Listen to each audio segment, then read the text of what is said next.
chasing the Blackbird on the Tomei Expressway. Is what's going on right now. Anyway,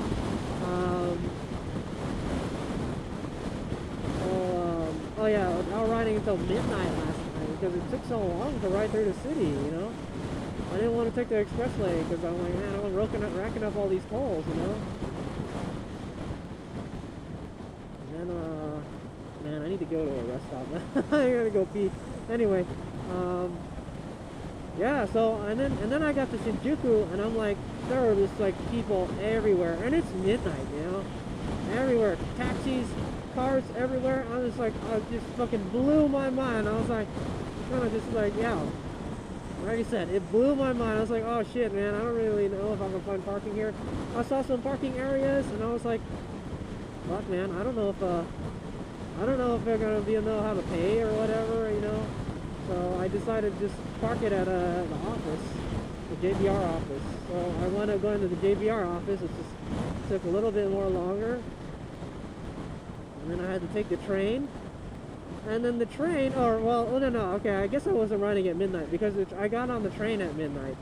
It was like almost the last train. It was the last train or almost the last train because it was 12:05 or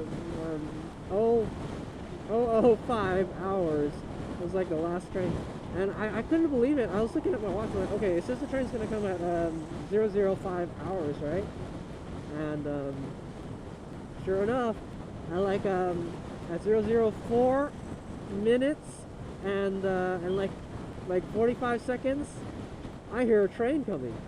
I don't see a train coming yet, and then if 0:05 comes, maybe 20 seconds, and boom, it's there. I'm like, holy shit! Japanese trains really are on time, like they say they are.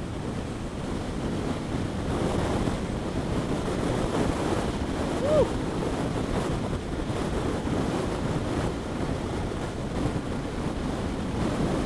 Chasing the Blackbird!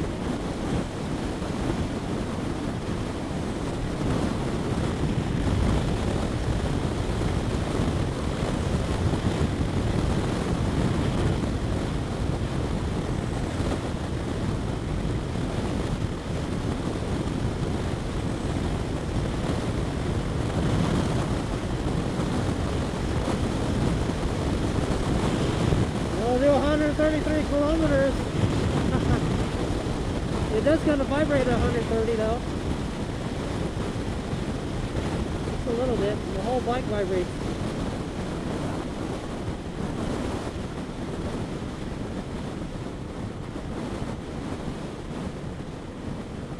Oh, anyway, back to my story.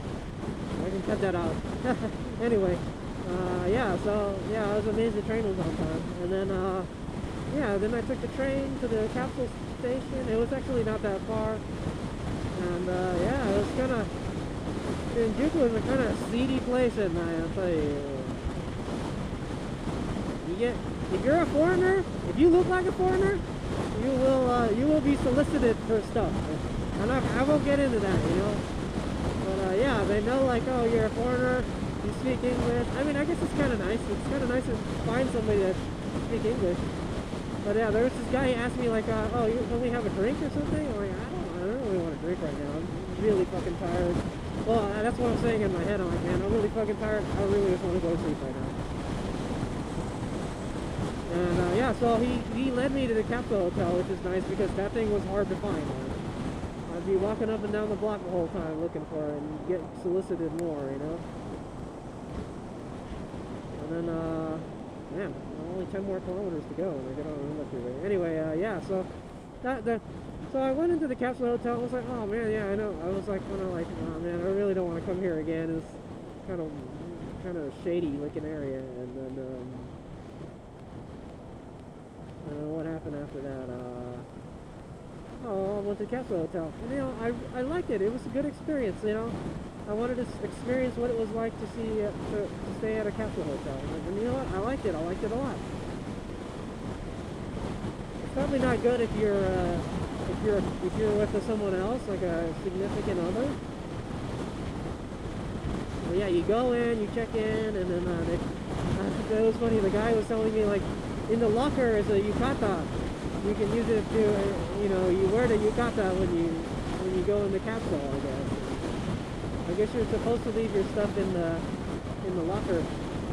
So when you come in, you gotta take your shoes off. This is the first thing I realized. Like, it says on the floor, take your shoes off. So take your shoes off, put it in the shoe locker, take the key, and then you give it to the guy at the desk, and he checks you in, and then he gives you your key. You can open your locker and put your stuff in there. All my stuff fit in there. It's a pretty big locker. I just had a backpack.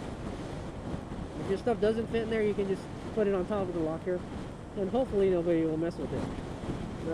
They shouldn't. There's a bunch of other luggage around there. And then, yeah, and then, so I took a bath. That's the first Japanese bath I ever had, you know. It was actually a nice experience. I brought my soap and everything with me into the bath, and I was like, oh, well, there's already soap, body wash, and shampoo, and all that stuff there already. You don't need anything. They even had disposable razors. They had like towels and all that good stuff. Yeah, it was awesome. I don't really like taking a bath or taking a shower sitting down. It's kind of weird. But oh, I guess you can wash everything but your butt because you're sitting on the chair. And then yeah, and then I got into the bath, and I was like, yeah, okay, that's how Japanese bath. It seems like it takes a long time though. I don't know. It seems like it's a lot more work. You just hop in the shower and just do your business, you know. You know, it was a good experience. Uh-oh, traffic.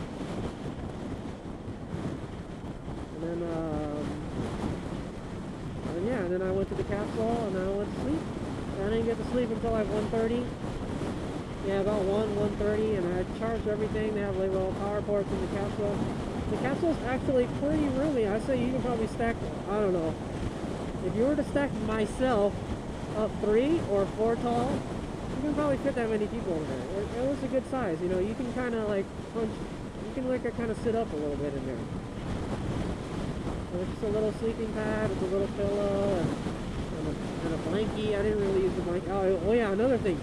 It was so hot in there when I got in there. The light was on, I guess, maybe, so it was heated up the capsule. I was like, oh man, I'm fucking sweating now. I just took a shower. And I got up and I was so sore from all the... And then I got up the next day. I only got like 3 or 4 hours of sleep. I woke up at like 4:30 and I couldn't get back to sleep, sort of. I kind of just lie there for a while. And I was like, I was in bad shape. So that's my story. And yeah, so I wanted to wake up before the sun came up and start riding. I knew all the sightseeing stuff would be out there, but now I'm riding in the sunlight. But you know, it's cold right now, so I'm glad I didn't leave earlier. It wasn't this cold yesterday, so I'd imagine around noon it's gonna warm up. Oh, look at that! Big rest stop, Expensa, Hachi, Kyoto, Nagoya, Bina.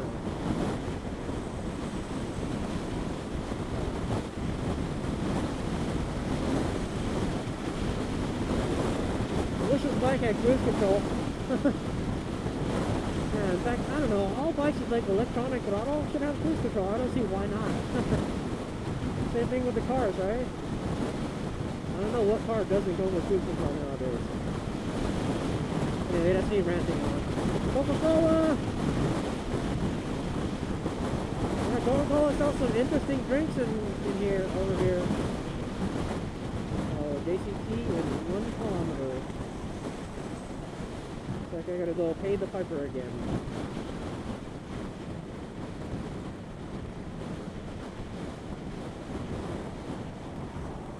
I imagine it's gonna slow down a whole lot.